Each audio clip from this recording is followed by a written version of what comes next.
Alô, meus queridos! Fala, minhas queridas! Ainda estamos falando de prisões cautelares. Olha só, doutor, prisão em flagrante mata, não mata, velho? Cara, prisão em flagrante é muita informação, só que eu particularmente recomendo que dentro da flagrante você estude muito bem as modalidades e procedimentos. São os pontos que mais caem no que diz respeito à prisão em flagrante. Tudo bem? Sempre com aquela denotação para os materiais, igual eu fiz para o material seu desta aula, que é a continuidade das prisões cautelares. Notadamente, veremos qual agora, doutor? Prisão preventiva. Vamos ver um pouquinho da preventiva? Doutor, a prisão preventiva ela foi marcada pelo pacote anticrime com muitas modificações nos respectivos dispositivos. Claro que eu vou trazer isso para você a partir de agora, ok? Vamos lá? Então, o nosso tema da aulinha de hoje é a prisão preventiva. Olha só. No que diz respeito à prisão preventiva, doutor, olha só que interessante. Eu quero trabalhar com você dentro da preventiva, primeiramente localizá-lo topograficamente no que diz respeito ao dispositivo da lei. Não é? Pedro, onde eu encontro a prisão preventiva no CPP? Artigos 311 até o artigo 316 do Código de Processo Penal. Tudo bem? Bacana? Superamos, portanto, essa parte de localização topográfica e agora permita-me estabelecer primeiramente com você o tópico 1, o conceito. Olha só, quando a gente pega o conceito propriamente dito de prisão preventiva, eu já desemboco diretamente no artigo 311. Olha só, o que é, tecnicamente falando, Pedro, juridicamente falando, a preventiva? Sendo que se trata de uma prisão basicamente implementada de maneira ampla nos processos quando se torna necessário e quando presente os seus requisitos. Vamos ver?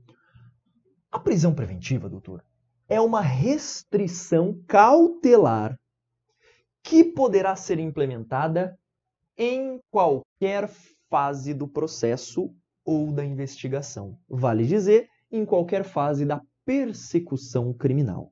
Olha que interessante. O artigo 311 vai dizer que a prisão preventiva é uma restrição cautelar, trata-se de uma prisão cautelar, implementada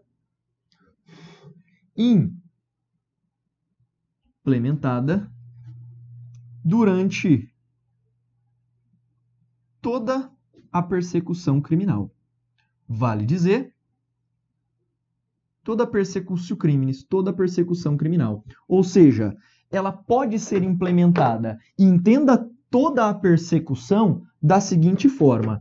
Eu posso implementá-la na fase investigativa e eu também posso implementá-la na fase de processo. Portanto, se trata de uma prisão ad custodiam e não ad pena. Tudo bem? É um cárcere ad custodiam, uma das prisões cautelares que se tem. Pronto. Superamos o conceito técnico do que vem a ser a prisão preventiva. Trata-se de uma medida cautelar, uma prisão cautelar notadamente restritiva de liberdade, implementada durante toda a persecução, tanto na fase investigativa quanto na fase do processo. Tudo bem. Decretação. Olha só, a iniciativa da decretação, doutor, isso é muito importante. A decretação da preventiva, ela está, perceba agora, sob a égide. Ela está sob a égide. Égide do quê? Da cláusula de reserva de jurisdição. Ela está sob a égide da cláusula de reserva de jurisdição. Pedro, o que significa esse nome feio que você colocou aí no quadro? Cláusula de reserva de jurisdição. Doutor, significa que apenas a autoridade judiciária é quem poderá mandar prender preventivamente, né? Então, você vai dizer assim, apenas o juiz é quem pode. Apenas o juiz. E aí você poderia indagar o seguinte, Pedro, mas a prisão em flagrante, então, a em flagrante, ela está sob a égide da cláusula de reserva de jurisdição? Doutor, não. Porque eu não preciso de um mandado para prender uma pessoa em flagrante. O que ela está condicionada, o que a prisão em flagrante está condicionada é ao controle jurisdicional a posteriori, que, diga-se de passagem, segundo o novo ordenamento pelo pacote anticrime, será vislumbrada e analisada pelo juiz das garantias. Percebeu? Olha que interessante. Então a cláusula de reserva de jurisdição não atinge a prisão em flagrante, mas apenas a condiciona ao controle jurisdicional feito a posteriori. Ok? Isso é importante. Isso é muito importante para você saber diferenciar em flagrante da preventiva. Agora, para se determinar uma preventiva, isso é muito importante. Para se determinar, eu preciso de um mandado judicial. Eu preciso ter um mandado de um juiz para que seja implementado. E aí você poderia me indagar o seguinte: Pedro, bacana, mas eu estudei já a preventiva e eu estudei que o juiz pode decretá-la de ofício ou a pedido das partes. Pois é, doutor, este era o posicionamento até 2019, até o pacote anticrime ser sancionado. Dali para frente, perceba, dali para frente, hoje, o juiz não pode decretar imediatamente, diretamente, de ofício, a prisão preventiva. O juiz, anote porque isso é muito importante, porque foi alterado pelo pacote anticrime. Observação. O juiz, para que ele decrete esta prisão preventiva, hoje, o juiz ele tem que ser provocado. Se na fase de inquérito policial, se na fase investigativa, ele tem que ser provocado ou por pedido do MP, requerimento do Ministério Público ou por representação do delegado de polícia. Tudo bem? Na fase investigativa, juiz não decreta de ofício, somente por provocação do MP ou do delegado. Bacana, deu para entender. Em seguida, eu trago para você um segundo ponto. Pedro, mas e se for na fase processual? Como é que isso funciona? Se for no processo, doutor, o juiz, pasme agora, tá aqui a novidade do pacote. Doutor, juiz não implementa de ofício mais a preventiva. O juiz hoje, ainda que na fase do processo, precisa ser provocado por quem, doutor? Precisa ser provocado pelas partes. Notadamente, o Ministério Público ou o querelante. Deu para entender? Isso é muito importante, hein? Mas muito importante mesmo. Ok? Então, olha só. O juiz não decreta mais de ofício. O que o juiz poderá fazer é o quê? Atender a pedidos feitos no inquérito ou no processo. Bacana? Agora eu tenho que abrir uma observação 2 para você. Pedro, é absoluto esta não atuação do juiz? Será que o juiz em nenhuma hipótese poderá decretar de ofício? Doutor, na verdade o pacote anticrime, ele salvaguardou o juiz da seguinte forma. Juiz, você não pode de início implementar de ofício a preventiva, mas você poderá de ofício, olha só que interessante. O juiz agora sim pode, perceba agora, de ofício, o juiz agora pode de ofício, ou seja, por iniciativa própria, fazer duas coisas. O juiz pode de ofício revogar a preventiva ou o juiz de ofício, ele poderá redecretar. Percebe que não é iniciativa. Percebe que é redecretação. Ok? O juiz poderá, nesse caso, redecretar. Esta é a única hipótese em que o juiz poderá de ofício atuar. Doutor, isso é muito importante para você. Essa observação 2 é a mais nova interação trazida pelo pacote anticrime no que diz respeito à preventiva e você já está blindado a esse tópico. Superamos, portanto, a decretação desta medida. E eu não precisava nem dizer. Eu vou citar para você, mas por favor, doutor, é claro, esta decisão do mandado da preventiva precisa ser feita por ato fundamentado. Eu não precisava nem dizer, ok? Esta decretação tem que ser fundamentada. E digo mais, com o pacote anticrime, deve haver fatos novos ou contemporâneos para a decretação da preventiva, ok? Não vale para fatos pretéritos. O que deve haver são fatos novos ou contemporâneos para a decretação dessa própria preventiva. Muito cuidado com essa disposição trazida também pelo pacote anticrime complementando o CPP. Superado isso, eu quero trabalhar com você a questão relativa a, principalmente agora, esse também, meu Deus, é importantíssimo demais no que diz respeito à parte do momento em que ela pode ser decretada. Doutor, quando a gente fala em momento e o prazo propriamente dito, o momento eu já trabalhei com você, tanto em inquérito quanto no processo. Toda persecução criminal. Agora, prazo é foda. Quer ver? 3. Prazo. Doutor, por quanto tempo uma pessoa pode ficar presa preventivamente? Eu aqui invoco e enalteço alguns posicionamentos de absurdos cabíveis durante a persecução. Doutor, tem gente que está preso preventivamente há 1 ano, há mais de 1 ano.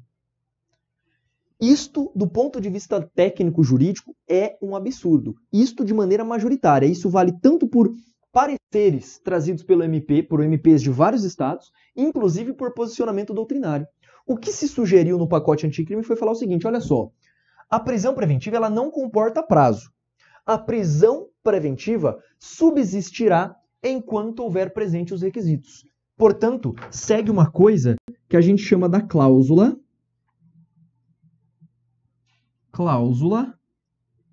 rebus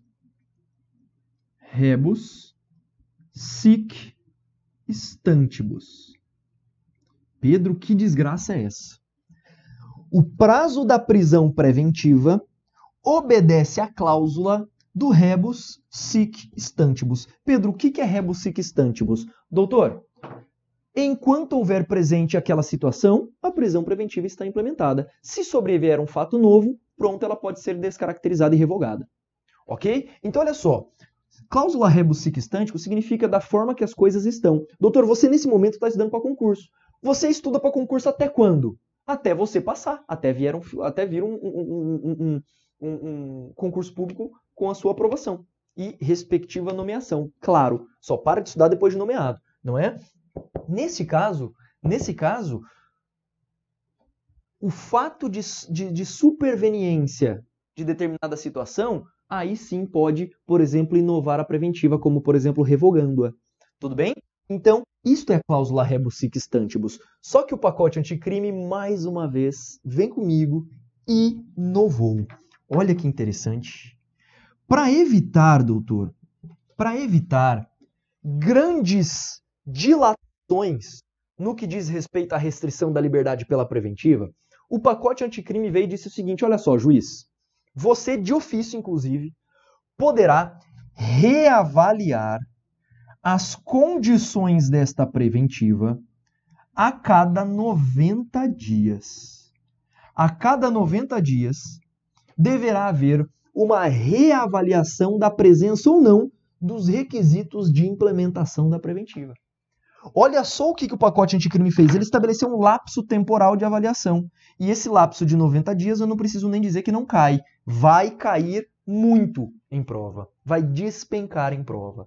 Tá? Então, quanto ao prazo, bastante atenção nesse primeiro momento, nem se tratando da preventiva. Bacana? Rebus sic stantibus, esse é o prazo. Não existe prazo definido em lei, mas ela subsistirá enquanto houver presentes os requisitos, ok? Cuja reavaliação se dá a cada 90 dias.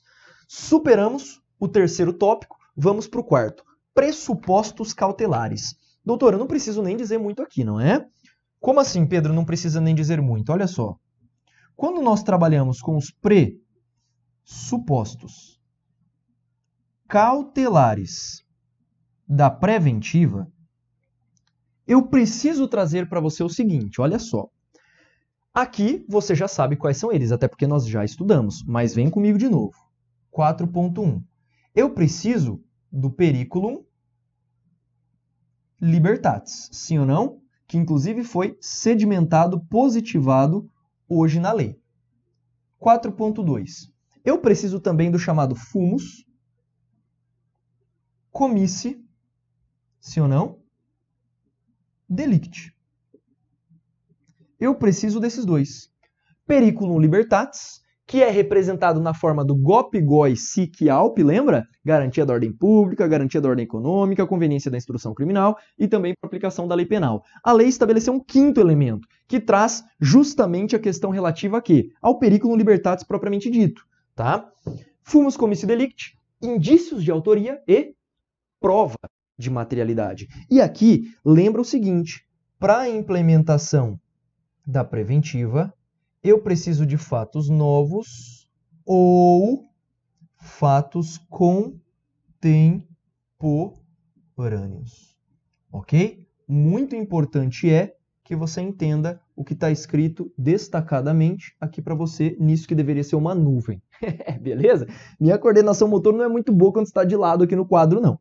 Tá? Fatos novos e contemporâneos. Estes são os chamados pressupostos cautelares. Deve haver a existência desses dois. Além disso, vamos falar a respeito dos requisitos, não é? As hipóteses propriamente dita de cabimento no que diz respeito à preventiva. Vamos lá? Tópico 5. 5. Cabimento. Olha só, doutor. Quando será cabível a preventiva? As hipóteses de cabimento, meu Deus, elas são importantes demais para você. Até porque nós temos jurisprudência acerca do tema e temos implementação doutrinária também. Vamos a elas. Primeiramente, cabimento. A primeira hipótese que eu estabeleço com você como sendo regra, vou até colocar em vermelho, olha só, primeira hipótese de cabimento, a regra.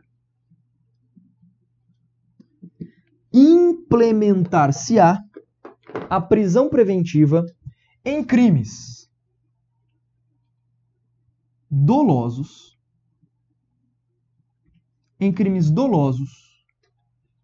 apenados com pena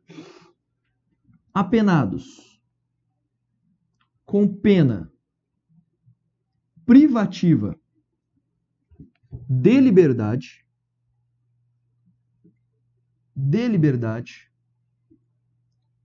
superior a 4 anos.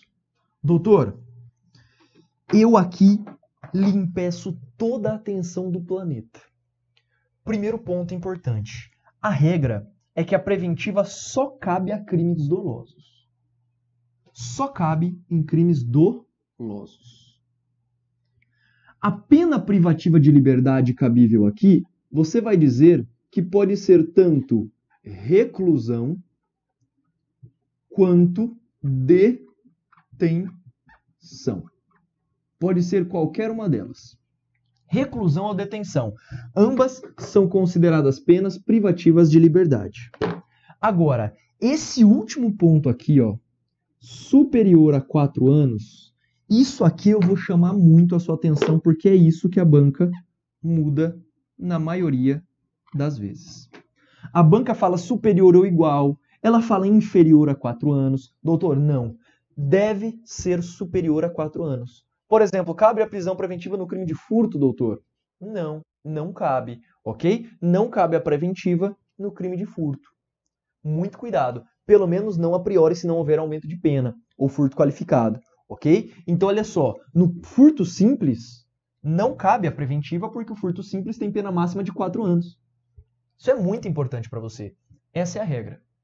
Vamos para a exceção. Quando caberá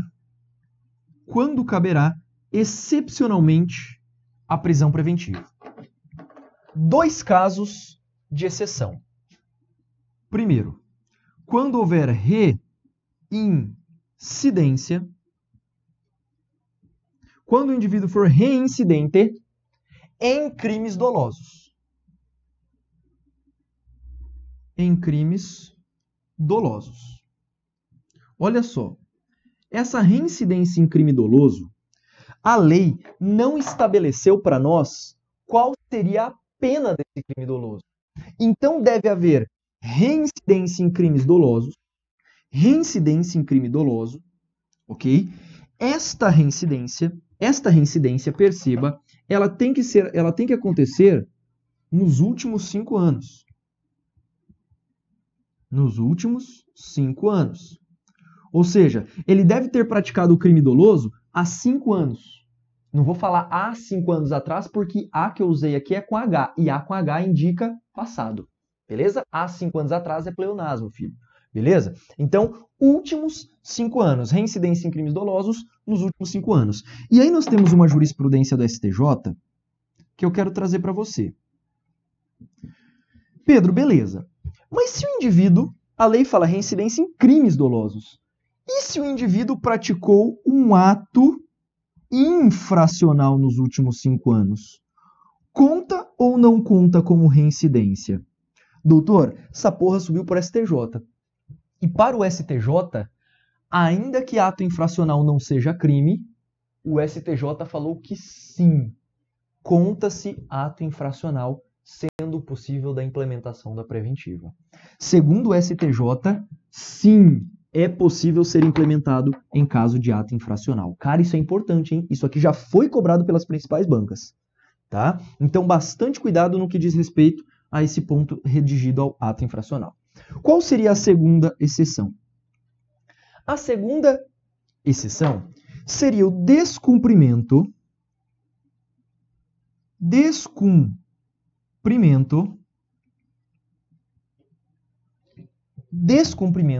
de uma MPU. Pedro, mas o que é uma MPU? Descumprimento de uma medida protetiva de urgência. Então o indivíduo descumpriu uma medida protetiva anteriormente imposta. Será possível a preventiva? Em último caso, sim, é possível. Tá? Então, descumprimento de uma medida protetiva. Esta medida protetiva, doutor, deveria proteger mulheres em situação de violência doméstica, também, tá? Mulheres abarcadas pela Lei Maria da Penha. Então, descumprimento de uma medida protetiva, por exemplo, prevista na Lei Maria da Penha. Isso também abarca, lembra do ciclo normal da vida, não é? Crianças, adolescentes, idosos, e aí como terceiro plano, as pessoas que estão enfermas e os deficientes. Então, olha só, o juiz decretou uma medida protetiva de urgência como o afastamento de idoso por ficar 200 metros longe dele. Você descumpriu. O que o juiz vai fazer? O juiz já vai decretar preventiva? Não. O juiz vai falar o seguinte, você vai ter que ficar preso em casa agora, já que você não cumpriu. Você foi lá e descumpriu essa medida. O juiz fala agora vai ter que usar a tornozeleira.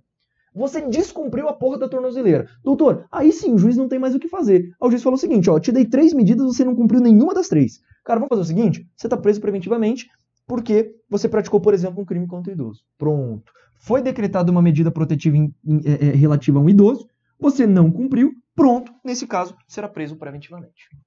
Bacana? Tranquilo? Esta seria a segunda exceção. Doutor, existe um terceiro tópico que eu não gosto nem de colocar como exceção. Eu gosto de colocar para você como excepcional. Pedro, por que excepcional?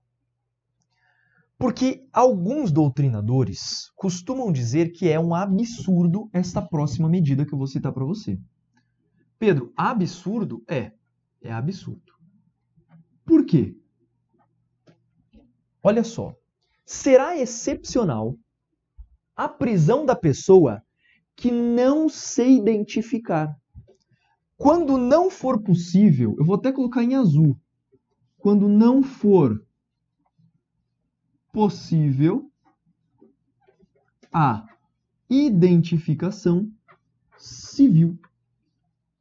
Doutor, não consegui identificar civilmente a pessoa, eu poderei prendê-la preventivamente. Doutor, é um absurdo essa hipótese aqui. Por isso que essa é a exceção da exceção da exceção. A doutrina rechaça demais esse posicionamento, mas aqui o que nos importa são as questões de concurso. E perceba como o CESP, por exemplo, já cobrou isso. Ele falou o seguinte, é possível prisão preventiva por crime culposo. Certo ou errado? Doutor, certo gabarito. Por exemplo, você praticou um crime culposo e não se identificou civilmente na delegacia. Olha que desgraça. Percebeu? Então, por isso que eu citei para você que, como regra, a preventiva só cabe em crime doloso. em caráter excepcionalíssimo, será cabível em crime culposo, como o exemplo que eu trouxe para você aqui. Tudo bem? Doutor, estas todas são as hipóteses de cabimento no que diz respeito à prisão preventiva. Então, nós vimos os 5 tópicos da preventiva, questão do conceito, momento de aplicação, o prazo, a questão dos pressupostos cautelares e os requisitos propriamente dito. Com isso, eu fecho com você essa questão relativa à prisão preventiva, mas eu peço para você encarecidamente, não deixe de estudar o material, até porque o material muitas vezes complementa muitos pontos aqui da nossa aula.